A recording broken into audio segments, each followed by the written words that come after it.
Iwobi weka na kwa mona ọzọ. Onye na afọ bụ Chinonso Ezinwa Akajiọfọ Agwụ nifta lifte. O nwere ozi nju abịa tata. O nwere ụfọdụ ndị mmadụ ya afa jee n'afa, afa jee mezie agwụ. Maybe fa jee alụ agwụ, ma fa jee mee nka. It's about ịchụkwa agwụ. Ma fa jee siere agwụ ite. Abịa gwazie ha ọdịka ife ahụ. O nwere ka onye abịa na-asị na ọ na-ajụzi ka eke anya esi wee mie, ka eke anya esi wee bido, how do I go about it? Maka na nke wee eziokwu bụ na ihe gbasatalụ agwụ, ụfọdụ ụmụnna eji n'aka ha mebisia everything. So ọ naghị adịchalụ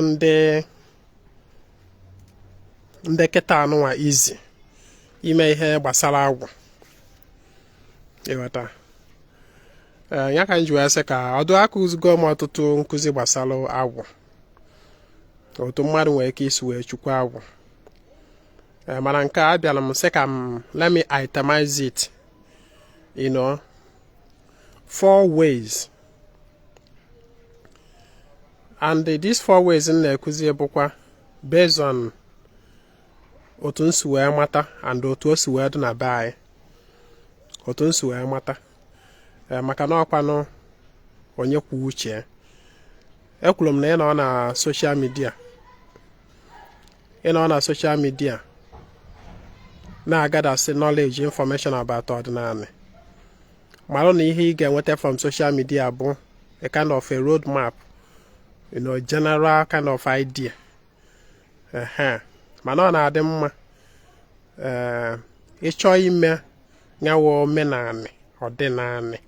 Ọ ya adị mma ka ime ya n'usoro ndị bụ ụnụ si eme. Ana m adị ekwu ya sị na ọdịnala abụrụ ife social media. Iso ọdịnala n'ụzọ social media mee mistake. Mana ịmago anyị nwa bụ ndị nkụzi ọdịnala.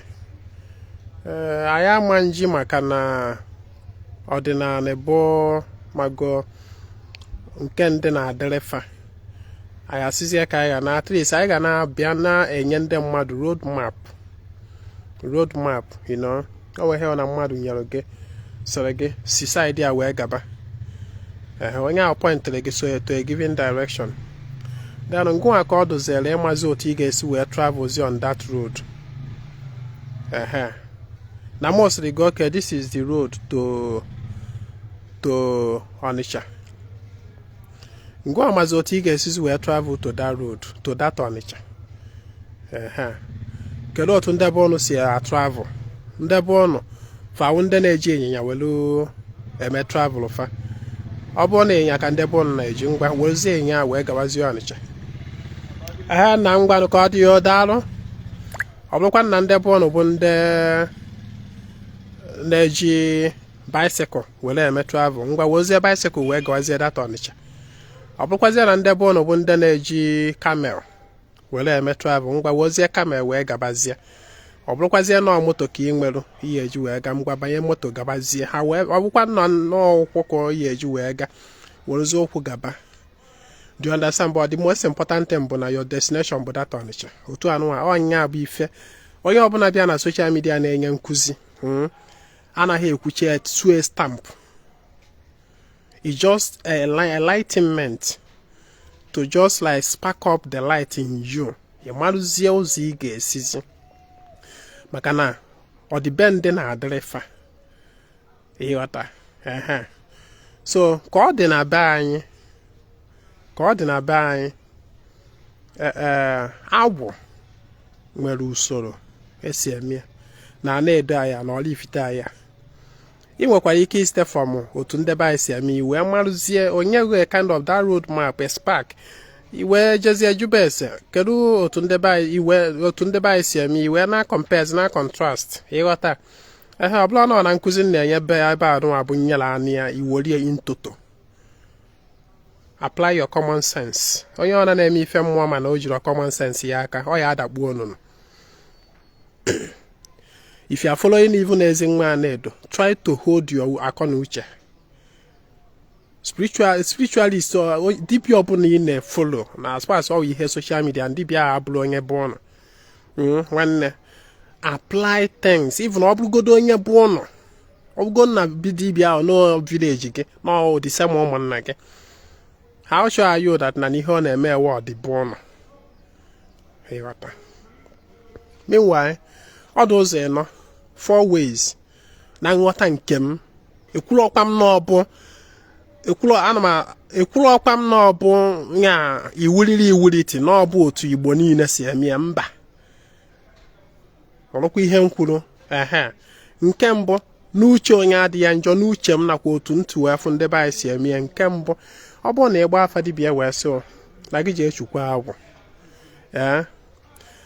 normally ana m ekwu sị Ezinwa Anaedo na-agba ụsị na ịbụrụ onye ọdịnala Igbo ma ihe ọ na-eme ihe ị na-eme doro anya na ị na-edoro ije gbaa afa tupu ị marụ na ikwesịrị align with agwụ, tupu ị marụ na ikwesịrị ịga mere agwụ ife, maka na onye ọbụla nwere agwụ, ụmụnna niile nwere agwụ, Igbo na onwe ya nwere agwụ, onye ọbụla nwere agwụ so ya. You don't need ịgba afa.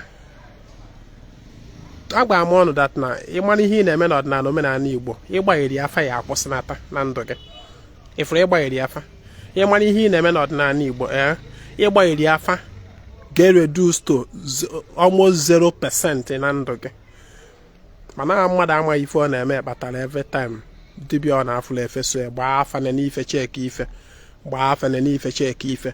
Nwata na ị ga-ama bụ na once ị nyoro ị ga-afụrịrị, once ị gakwuru dibịa ọ na-esi na ya gbaa afa ọ ga-afụrịrị ife ọ gbalụ, kama ọ fụ ife ọ gbalụ ọsọ ujekwa dokwachiwe ọzọ, ọsọ ujekwa jekwa alụ agwụ ọzọ, ọ ya enwerịrị ife ọ dibịa agbaga reduce nata aka n'oke ịgba afa. You don't need ịgba afa tupu ị mara na ị kwesịrị ije mere agwụ so gị ife. What I na-ekwu now, the number 1 out of the 4 ways na-ekuzi today si echukwa agwụ bụ na ndị be anyị na-awacha ịlụ agwụ. Ọ bụla asị uje jee lụọ agwụ ijekwu dibịa ọbụla o jiwa bụ na dibịa ka ọ bụ dibịa gị na ya enweghị any relationship, no ancestral relation. Dibịa ị na-ejekwu ka o jee rụọ ọrụ gị agwụ ọ bụla dibịa ọgụ na ya bụrụ ofe ụmụnna bịa mụọ nwa di ana na be nne ya na dibịa ahụ na nne gị abụrụ nwanne, dibịa ahụ na nne nna gị abụrụ nwanne, dibịa ahụ na nne nne gị abụrụ nwanne, ị na-ejekwu ya ka o jee rụọ ọrụ gị agwụ. What is the relationship there? Ka ihe ị ga-alụpụta na data agwụ na be anyị otu o si wee dị bụ na mmadụ chọọ ịlụ agwụ onye ahụ ya ejekwu onye bụ Akajiọfọ agwụ na ụmụnne ya. This one is hanging. Unu anụkwara ife m na-ekwu na onye ọbụla chọrọ ịlụ agwụ ị ga-ejekwu onye bụ Akajiọfọ agwụ na ụmụnna gị ijegwa si ya na ị chọrọ ịlụ agwụ. Na-ekwu I like me ha video na-eme ọ na-ahang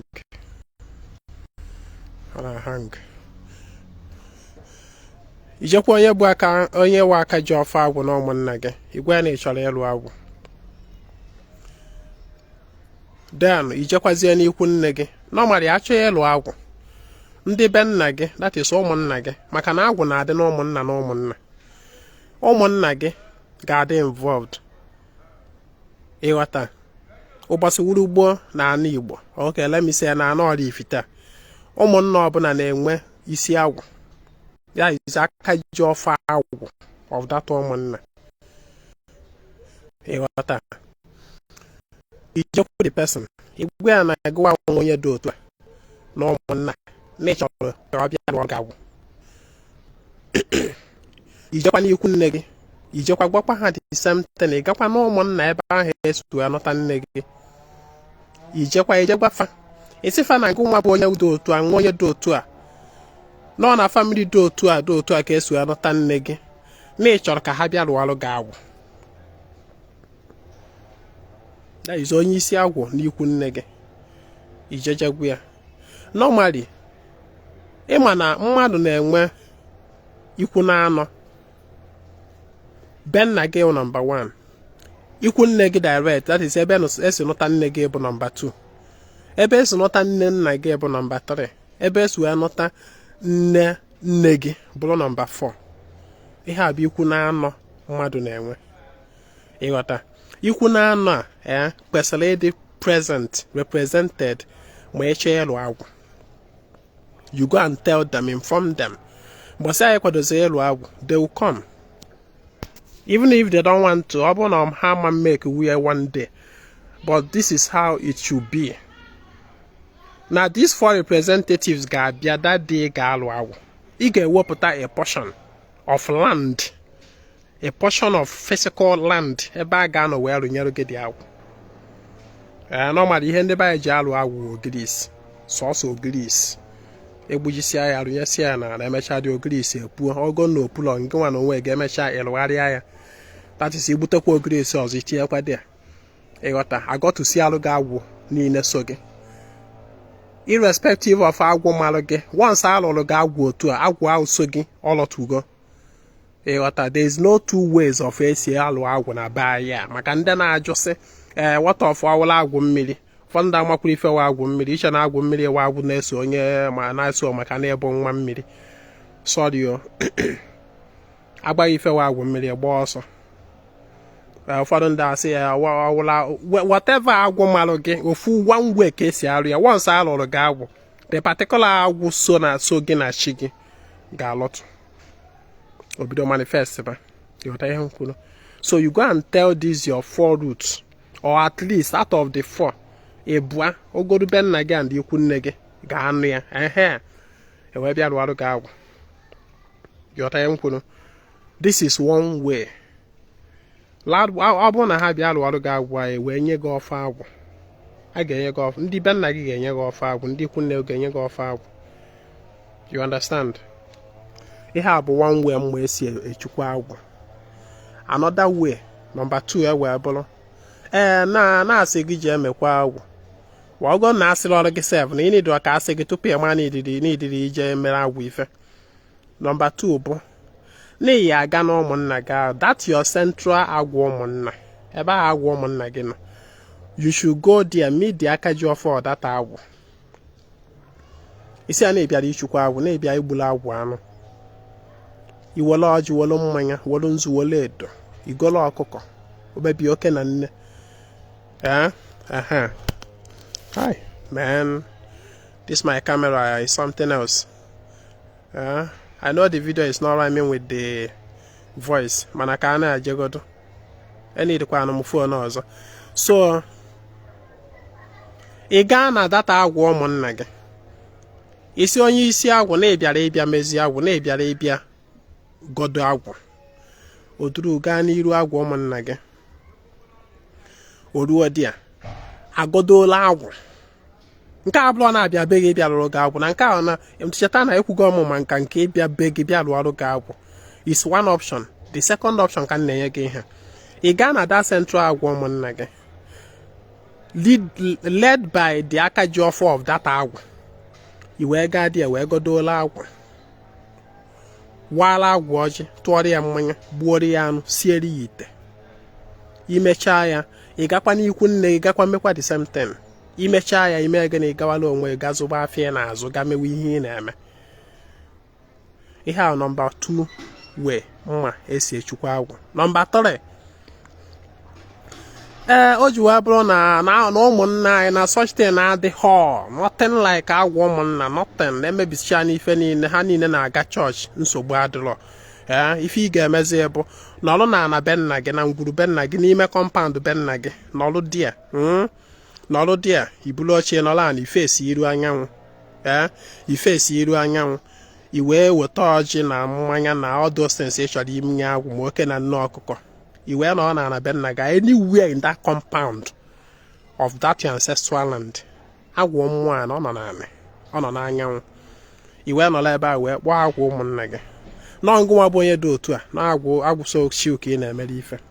Ị nọrọ ebe a, ị godola agwụ, ị maara agwụ nzu, maara ya edo, gụọrọ ya ọjị, tụgharị ya nkwụ, gbuori oke na nnọọ ọkọ wolu ji sieri ite ịghọta ihe na-ekwu just like that same pattern esi enyekwa chi nne nkụzielu ọnụ the other time na video ị ga na my page ọ ka nọ there use that pattern and attend to your agwụ ihe ahụ the third option ịghọta ihe nkwudo cheta na m ukwu na the first option bụ n'ihi aga ndị be nna gị ndị ikwu nne gị ndị ikwu nna ndị ikwu nne nne gwa ha na-echọ ka ha bịa lụọ ọrụ gị agwụ fe wee bịa lụọ ọrụ gị agwụ that is the first option.